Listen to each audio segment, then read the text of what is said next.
Good day. Thank you for joining us for today's news. If you find this helpful, please consider subscribing. We're here every day with calm, clear updates just for you.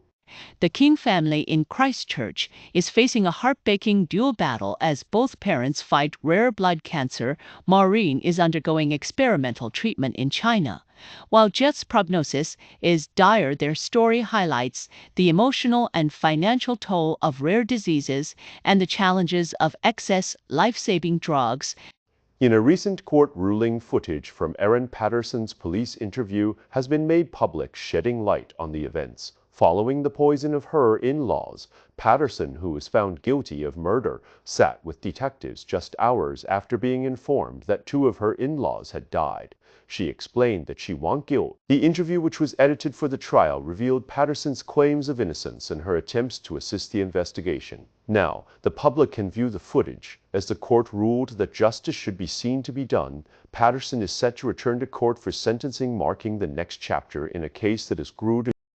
In a bold move, Israel's security cabinet has approved a plan for the military to take control of Gaza City, as announced by Prime Minister Benjamin Netanyahu. The strategy aims to defeat Hamas and establish Israeli security control over the Gaza Strip, while also distributing humanitarian aid to civilians. Netanyahu emphasized that Israel plans to take full control of Gaza, but not govern it, a decision that has sparked both domestic and international debate. With the war in Gaza entering its second year, the situation has reached a critical point, with over 2 million people in Gaza facing the threat of famine and the fate of hostage. The move signals a potential shift in Israel's approach to the conflict, with far-reaching implications for regional stability and international relations. Israeli leaders have approved a plan for the gradual military takeover of Gaza, a decision that has sparked significant debate and raised concerns about the potential. Prime Minister Benjamin Netanyahu has emphasized the need to remove Hamas from power, but he has also stated that Israel does not intend to maintain permanent. The plan has drawn criticism from within the Israeli military and has raised serious humanitarian concerns with Palestinian civilians. Erin Patterson was found guilty of murdering 3 family members and attempting to murder a 4th. The trial revealed evidence of poisoning, a cancelled lunch, and the involvement of multiple family members. Simon Patterson had long suspected that Erin had poisoned him, leading to a complex legal case. Two brothers from New Zealand, Harrison and Fletcher Stott, share their deeply personal stories of being diagnosed with testicular cancer. Harrison was 28 when he discovered a painful issue during marathon training, leading to a shocking diagnosis of testicle cancer. He faced. Fletcher, inspired by his brother's experience, was vigilant and caught his cancer early, but faced a more aggressive form that required chemotherapy. Both brothers now see their experiences as life-changing journeys of early detection, family support, and raising awareness through events like the Cold Kahuna.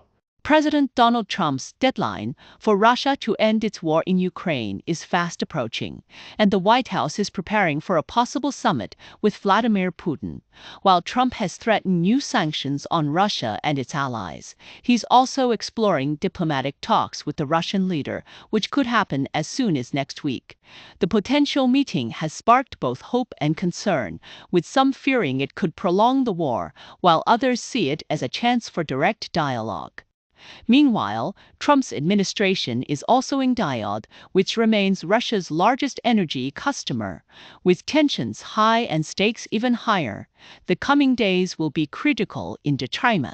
Potential talks between Donald Trump and Vladimir Putin are gaining attention, but the details are far from clear. The U.S. and Russia are offering different accounts of the summit, with the U.S. saying no agreement has been reached. While the Kremlin claims a meeting could happen soon, Trump wants to meet both Putin and Ukraine's.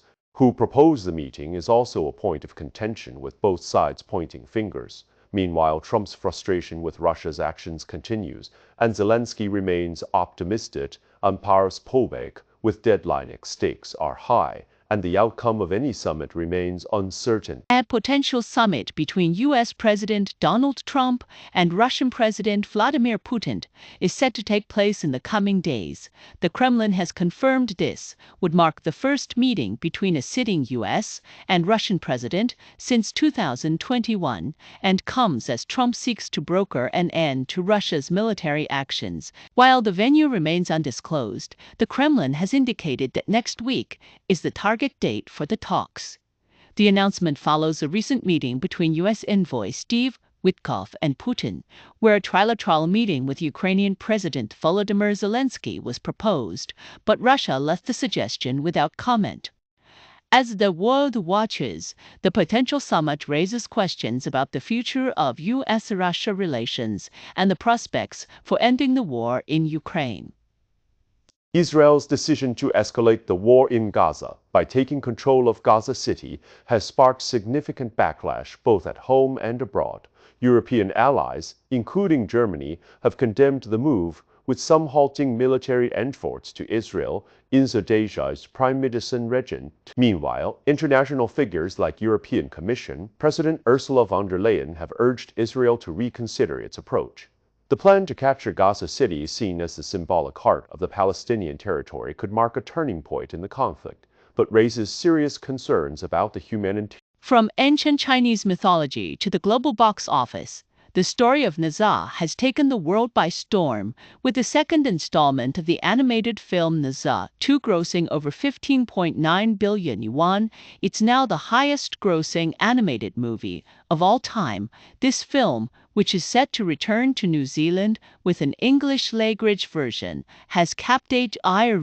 The film not only delves into the mythological roots of Na, but also reimagines his story, making him more relatable and appealing to modern audiences with the help of Academy Award-winning actress Michelle Yeoh, who voices Naza's mother, Lady Yin. This film has truly brought the myth to life in a way that resonates across cultures. In a small town in Taranaki, a life coach known for teaching conflict resolution found himself on the wrong side of the law after a violent outburst at a bar. Albert James, who offers courses in emotional intelligence, was sentenced for a king-hate assault that left his golfing friend seriously. The incident, which occurred in December 2024, involved a heated argument that escalated into a brutal punch, resulting in hospital treatment for the victim. Despite James' claims of remorse and his efforts at rehab, a life coach resorting to violence. The case has ignited discussions about the need for stricter laws on own-punch attacks, highlighting the importance of emotional regulation, even for those who claim to teach it. After a critical report exposed poor animal welfare and a toxic workplace culture, Orana Royal Park in Christchurch is making sweeping changes. The zoo paused new animal admissions, but has since met required standards and resumed the process. A 5-year plan called Future Focused aims to strengthen animal care. Leadership admits the park has faced challenges, including declining visitor numbers and financial strain, but is confident it's turning the corner with new management and a commitment to transparency. Orana is working to restore its reputation and ensure a better future for its animals and staff. Auckland's City Rail Link is taking a major step forward as politicians and officials took their first public test ride on the underground rail system, the journey which saw Prime Minister Christopher Luxon in the project's long development. While the experience was described as feeling like a scene from Star Trek due to the tunnel's lighting, the mayor remained cautious. With over 1,600 test runs completed and more than 5,000 kilometers of testing, the project is still far from complete. Officials stressed that the journey to full public operation is ongoing, but the test run was seen as a positive step toward a safer, more efficient transport. Bob Carter has announced his departure from New Zealand cricket's high-performance program after more than 20 years of dedicated service.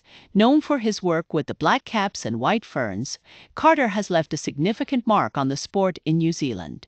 Reflecting on his journey, he emphasized the importance of teamwork and collective success in creating strong. He praised the strength of New Zealand's domestic cricket system, which he believes has been a key factor in the continued success of the national teams. As he moves on to new ventures, Carter's legacy in the cricketing world remains a testament to his passion and influence. That's all for today's news. We appreciate your time. If you enjoyed this update, please consider subscribing. Your support helps us keep going.